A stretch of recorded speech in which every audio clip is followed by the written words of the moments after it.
A lot of people are living with beliefs that hurt them, beliefs that cause doubt, despair, and depression. Good beliefs give you hope, faith, and happiness. Without good beliefs, you will suffer much more than you have to in this life, because beliefs shape your reality. When you take control of your beliefs, you take control of your reality. To understand how to have better beliefs, you first need to understand what beliefs really are. And beliefs are a form of knowing. Beliefs are necessary and the right beliefs are useful, but beliefs are the lowest form of knowing. Beliefs are ideas that do not come out of direct experience. For example, Moses parted the Red Sea is a belief.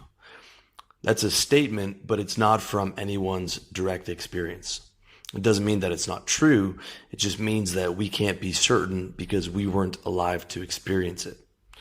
The things that we're certain about are beyond being beliefs. The things we're certain about are certainties, and certainty is the highest form of knowing, because certainty comes from direct experience, and direct experience is our reality. It's not that beliefs can't be useful or that negative beliefs aren't destructive. It's that beliefs are a less reliable form of knowing than certainty. A belief about the future can turn out to be true, but it can also turn out to be false. Certainty is what you know. I know that if I jump up, I'll come right back down. I know that with complete certainty. It's something I've experienced before and something I've experienced consistently for my entire life. It's also something I could easily prove right now if I had to. I'm certain that if I jump off my balcony, I will die. And if you ask most people why that is, the answer they would give is gravity. But it's the fall that's certainty. Gravity is merely the belief. Most people would say gravity because it's what they were taught in school, even though they only have a vague understanding of the principle. Most people would never have had a reason to question the belief, so gravity is their simple knee-jerk reaction. And their belief in gravity comes from agreement, because all beliefs are based on agreement.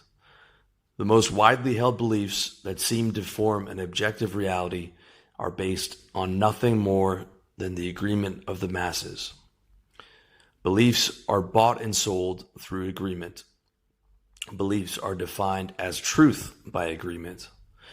People agree to a belief when they see that belief as the strongest argument for explaining the experiences of people, places, and things.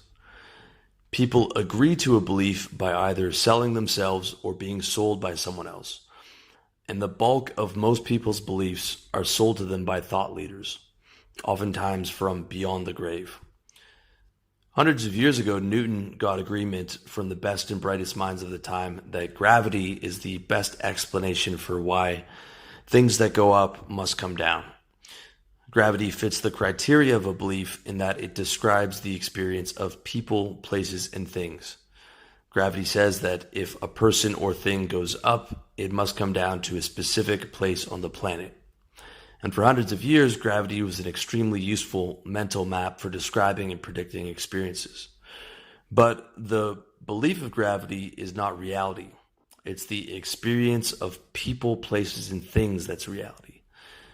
The belief is only a reality in the sense of a person experiencing a thought about gravity. The belief of gravity, however, is still taught in schools and still has agreement on a massive level. If you asked most people why they come down after they jump up, their answer would be gravity. They were sold this belief through Newton by way of the public school system, and very few people investigate this belief because there is so much agreement on the idea. This despite the advances in modern quantum mechanics that make Newtonian physics outdated. The outcome of gravity is so predictable that most people have no need to question the belief, to the point that most people think of gravity as an objective law of the universe. In fact, most people don't even consider gravity a belief. They consider gravity a certainty, because they're certain that when they jump up, they will come back down. But it's the experience of jumping up and coming down that certainty. Gravity is just a belief. And it's a belief or mental map that modern physicists have already left behind. It has agreement because at one point in time, Newton created the most powerful argument, and that argument got agreement from the top minds of that time, and eventually the argument got agreement from the masses based on the authority of those minds. And it still has agreement today because the school system is far behind the cutting edge of science. Even though gravity has already been dethroned as the most powerful argument, the so-called laws of science are merely the strongest arguments at a particular time in history. Until those so-called objective laws are inevitably dethroned by a more powerful argument.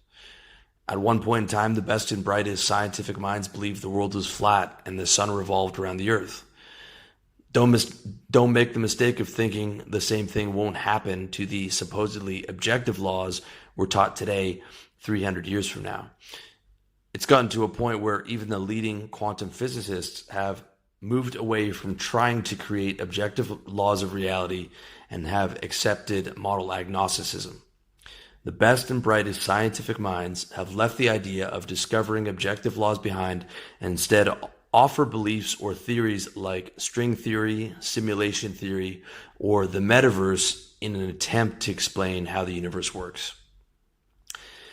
If the best and brightest scientific minds have given up on the idea of an objective reality, I think it's time we do the same. Beliefs aren't objective reality because there is no objective reality.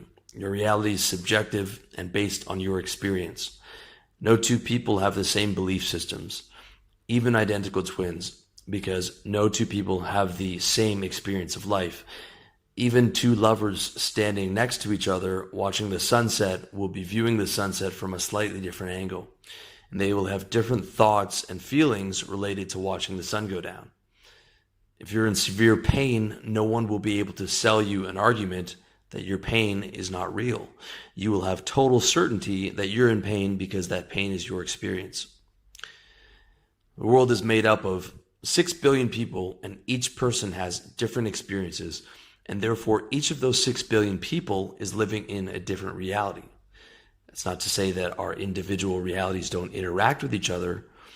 I'm speaking to you as a character in your reality right now, and it's not to say that there aren't commonalities across all people and all nationalities, that the vast majority of people value food, clothing, shelter, and medical care. The vast majority of people value relationships, money, and entertainment. The vast majority of people compete for social status, influence, and recognition, but some people don't. Some people give all that up to live with the forest monks in northern Thailand. Sure, that's a minority of people, but it proves that some people differ on even the most basic of human values. But even in the majority of people, no two people have the same belief system.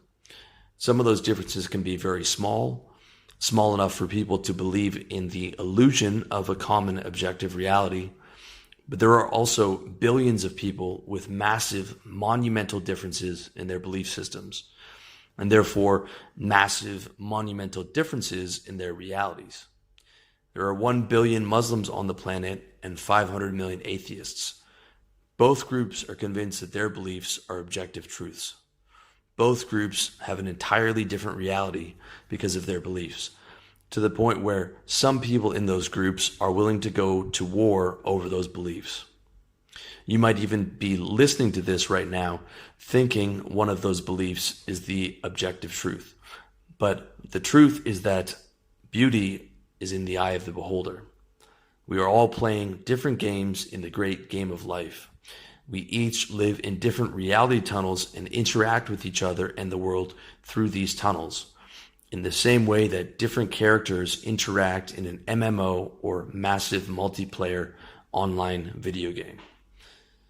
So at this point, I hope we're in agreement on the fact that bad beliefs cause you pain and what beliefs really are, and the difference between beliefs and certainty, how beliefs are bought and sold through agreement, and the fact that your experience of reality is always subjective.